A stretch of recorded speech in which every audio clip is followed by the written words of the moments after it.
The story of Joseph is probably one of the most well-known of the Old Testament. And it's been an integral part of not only Jewish history, but an integral part of Middle Eastern history as a whole and Egyptian history. Now, the story that we know about Joseph, turn with me to Genesis, the 39th chapter. Genesis 39 and verse number 7, we'll begin there. It says this, "And it came to pass after these things that his master's wife cast her eyes upon Joseph, and she said, Lie with me. But he refused, and said unto his master's wife, Behold, my master wotteth not what is with me in this house, and he hath committed all that he hath to my hand. There is none greater in this house than I, neither hath he kept anything back from me except thee, or but thee, because thou art his wife. How then can I do this great wickedness and sin against God?" Now, with these scripture references, we have the development of the story of Joseph.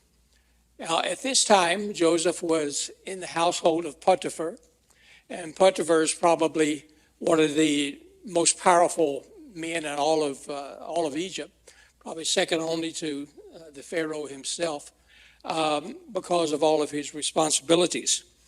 And he purchased Joseph, and Joseph stayed in his household and actually began to be a manager of the estate. And he did so well with that Potiphar basically left everything into his care. And if you were to look at Potiphar's estate, according to the Egyptian records and put it in today's monetary value, Potiphar's estate would have been worth approximately $800 million. And this kid from Cana was put in charge of all of this. And he did such a great job that Potiphar basically just says, okay, it's up to you now. It's all yours. And because you've done such a great job. And then we have this situation develop with the wife, Zuleika. Now, Zuleika was the wife of Potiphar, but he was a eunuch. And his wife then would never be able to have children except through another man. But it was a political marriage. It was one of 318 political marriages that actually belonged to Pharaoh, because Potiphar was a cousin of Pharaoh.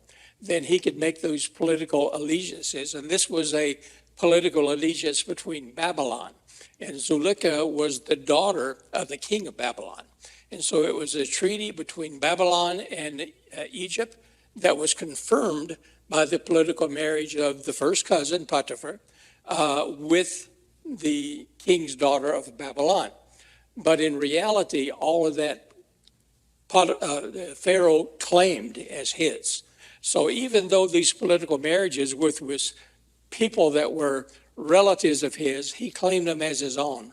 And so Zuleika was just one of 318 political wives that this Pharaoh had. But she was the wife of Potiphar in reality. But you can certainly understand that this girl was 14 years old when she was married. By now, at this date, 1851 BC, she was 30 years old.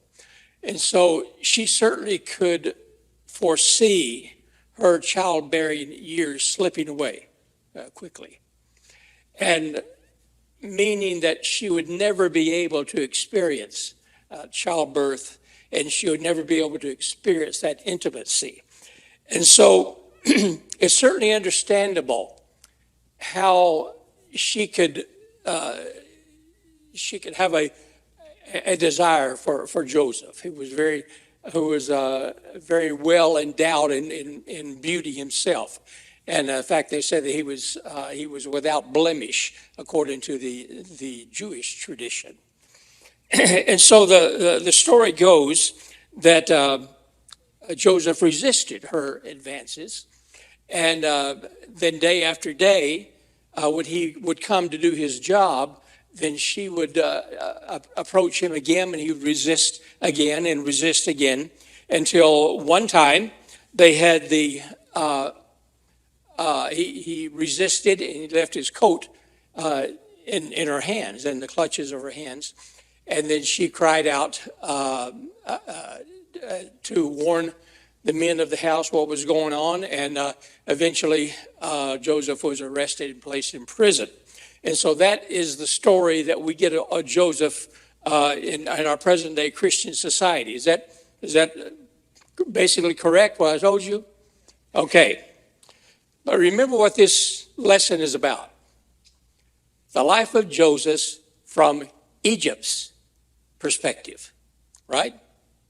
Okay. So keep this story of Joseph that you've always heard. Keep it in the back of your mind.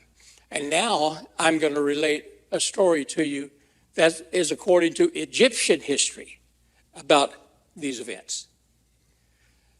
There was a feast that was given every year, and this feast was the celebration of the restoration of Osiris. And it was an agriculture feast.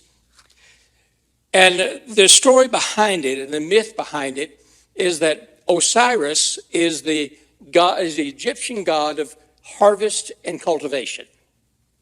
Isis is his wife, also his sister, and she is the goddess of the flooding Nile and the goddess of rain that would cause the crops to grow. Now, every year this celebration is March 1st through the March 4th. And this has its foundation in mythology, the mythology of the gods and goddesses of the Egyptians. And this is what they say, that Seth, who is the brother of Osiris, is also the god of the underworld. He became very jealous of the adoration that was being given to Osiris. And so he became so upset with this that he killed Osiris, which is kind of unique. How do you kill a god? But anyway, Seth killed him and divided his body up into 13 pieces and sent those 13 pieces to different parts of the kingdom of Egypt. But just before Osiris took his last breath, just before, that he gave his spirit, his living spirit, to a woman. He thought the woman was Isis, but it was not. It was a mortal woman. Now, the celebration, this agricultural celebration, says this, that when the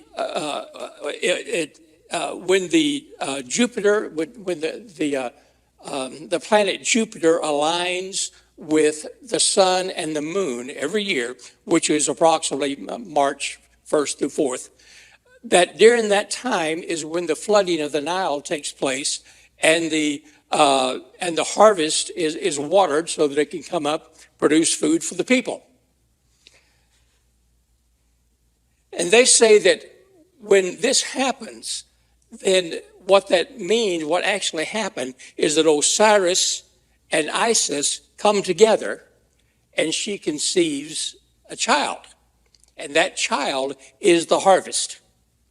And so if they don't come together, then there is no harvest for the people, and the people starve to death. And so Seth felt that if he would kill Osiris, then that responsibility would come to him. So not only would he be the god of the underworld, but he would also be the god of cultivation. And he would be the god who brings about the food to the people, and he would become a superior god. But anyway, Osiris was killed, And just before he died, he gave his spirit to a woman, to a mortal woman. And but when he did that, then that destroyed Isis' ability to conceive. And so she desperately needed to find all of Osiris's parts throughout all of Egypt so that she could put them back together, and they could come together, and she could conceive so that the harvest would come and the people wouldn't starve to death. And so as the story goes, it took her 4 days. Actually, it took her from March the 1st to March the 4th to find all the body parts. And so she did find all of those body parts, but unfortunately for her, there was the one part that no longer functioned for Isis or for Osiris was his reproductive organs. So consequently, this woman who received the spirit of Osiris, she then became the one who was responsible to bring harvest into Egypt. And so now the celebration of the restoration of Osiris comes into play. Pharaoh considered himself the reincarnation of Osiris. And so it was up to him. His responsibility was to choose a mortal woman every year to be the reincarnated Isis. And so Pharaoh every year in January would pick a woman. It could be a married woman, an unmarried woman, a woman as young as 12 years old to as old as 60 years old. The woman didn't have to be Egyptian. She could have been Arab. She could have been Babylonian. She could have been Persian. It didn't matter. And she also didn't have to be of royalty. She could be a commoner. She could be a slave. But whatever the case may be, the Pharaoh chose a woman every year. In January, and then from January to March, she would go into purification rituals and that type of thing. And so in the year 1851 BC, Pharaoh Sennacherib III chose Zuleika as Isis. Now, Isis' responsibility, or the woman's responsibility who was chosen as the reincarnated Isis, is her responsibility to choose her Osiris. And she would go throughout all of Egypt, and she would choose a man that she felt like that she wanted to be the Osiris. And once he is chosen, then the name is given to the Pharaoh, and if Pharaoh approves, then on March the 1st at sundown, they begin their rituals. And for the next 4 days, March 1st, 2nd, 3rd, and 4th, they come together with the intent of her conceiving. And if she conceived, then that would mean that the harvest would come that year. If she did not conceive, it meant that the harvest would not come up, and the people would starve to death. And so she had a great responsibility according to their system of religion and what they believed among the people. And so it is the responsibility of this chosen Isis to choose her Osiris, and then they're to come together so that she can conceive. If they did not, if she refused or he refused, then they would be immediately usually hanged, or they were thrown into the Nile River with a millstone tied around their neck. But at the end of this 4 days, if she did conceive, then she and the man both would be exalted to the highest levels of adoration in Egypt. In fact, they would be worshipped as gods. Statues would be built about them. There would be stories, music sung in their honor, and they would be exalted to the highest level possible because they were responsible for bringing life to the people of Egypt for that year. According to Egyptian history, in 1851 BC, as I said before, Zuleika was chosen by Pharaoh to be the Isis for that year. And Zuleika chose Joseph, their house superintendent of their business, to be the Osiris, or her Osiris, for that year.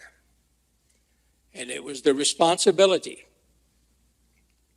of her to give the name to Pharaoh, which she did do. Pharaoh agreed with the selection. And so now Joseph and Zuleika, the Isis and the Osiris for that year, now their responsibility was to save the people of Egypt by conceiving and allowing the harvest to come. Joseph had not heard from God for a number of years. Or the Word of God doesn't tell us that he talked to God or God talked to him. He had not had any visitors of family members. He had been in this situation now. He's 24 years old at this time. He was sold in slavery when he was 17. And so all this time he was alone. He had received the promotions by Potiphar, and he had received recognition where it was due. But as far as relationship with family members and friends and with God, it seemed like it was non-existent. But Joseph did have a foundation of godliness. He remembered perhaps the stories of his father, Jacob, talking about his father, Abraham, perhaps. We don't know. But we do know that he trusted in God.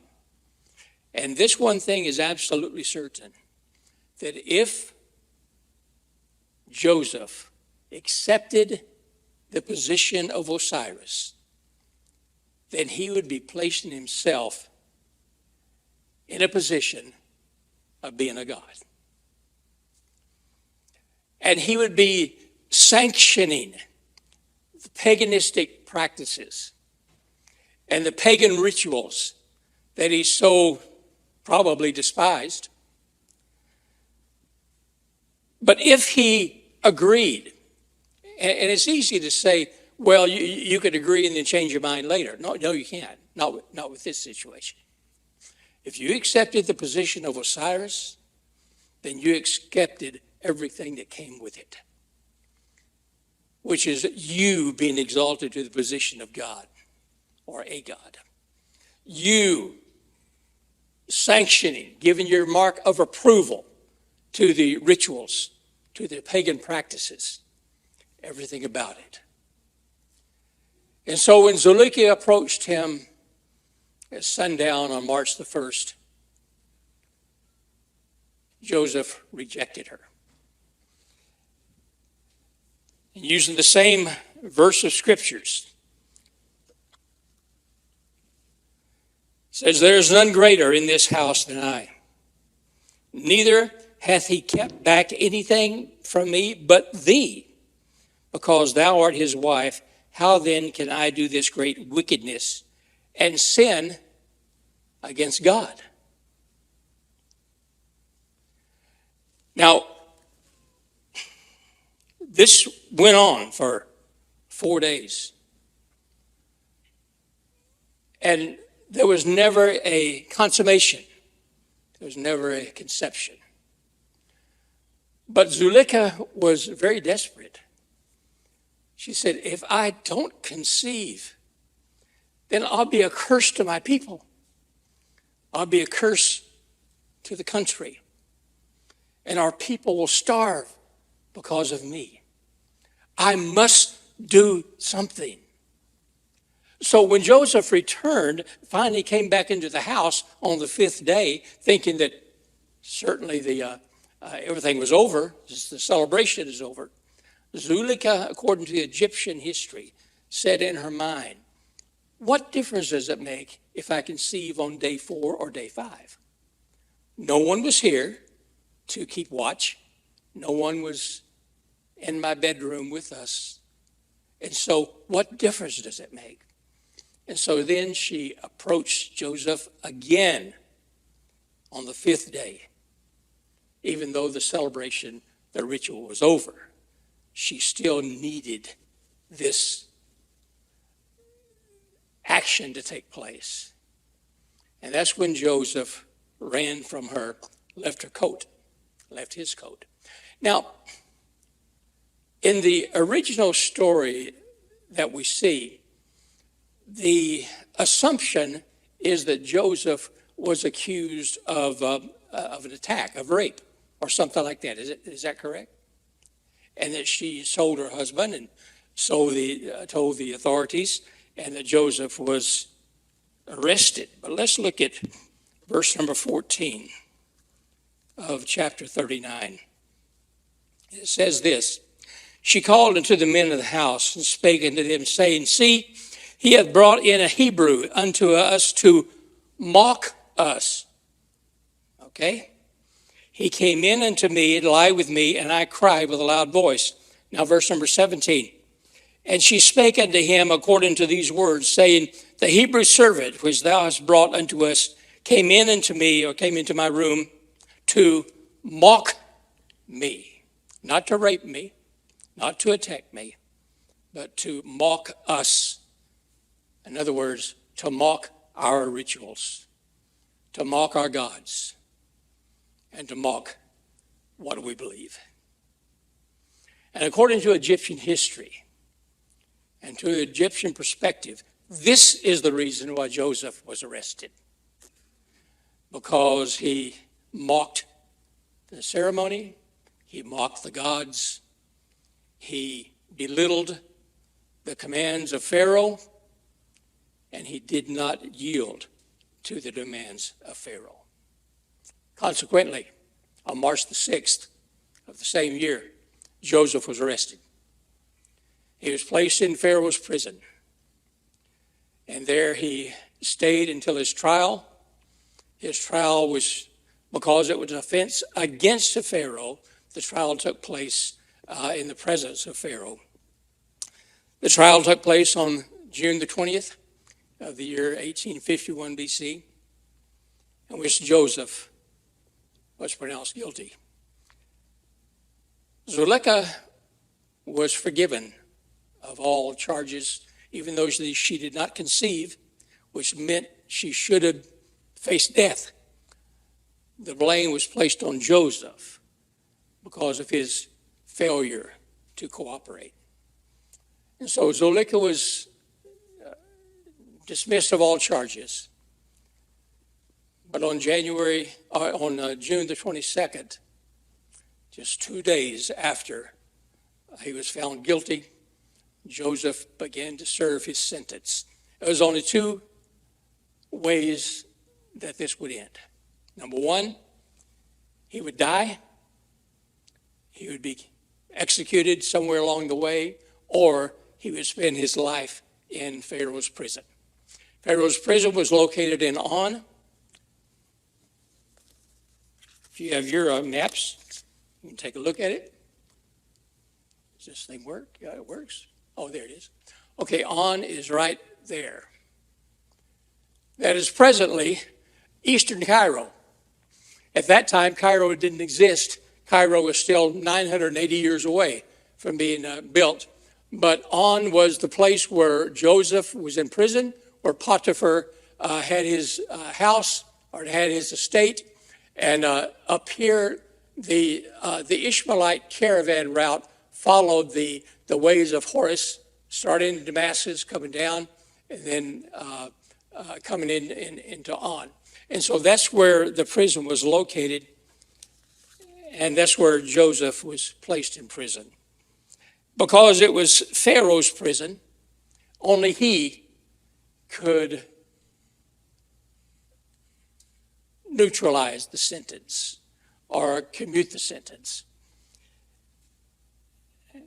And under this Pharaoh, he was not known for his liberal persuasion in letting people go. And so Joseph was placed in prison for life. There was no way for him to get out except by a pardon of Pharaoh himself. Now, these are the two different stories. There's merit to both of them, and it could be that there's a combination of both of those would have been the case. We don't know. But we do know this, that in present day Jewish history, and this was started in the 10th century, then the first story that I told you about he was arrested for rape and that type of thing has been the case. But it hasn't always been the case, because the Jews believed the Egyptian version from the time of the Babylonian captivity until after the establishment of the early church. And even today, the Coptic church in Egypt still believes the Egyptian perspective. And the Jewish people that are in Alexandria and Egypt, they believe the first system. But if you look at the Septuagint, which is the Greek text of the Torah, that basically the same scriptures Jesus used, they combined them together. And they said both are correct. Joseph resisted not only the physical advances, but he also refused because of the stigma of paganism that would be associated with him and if he submitted to what was going on.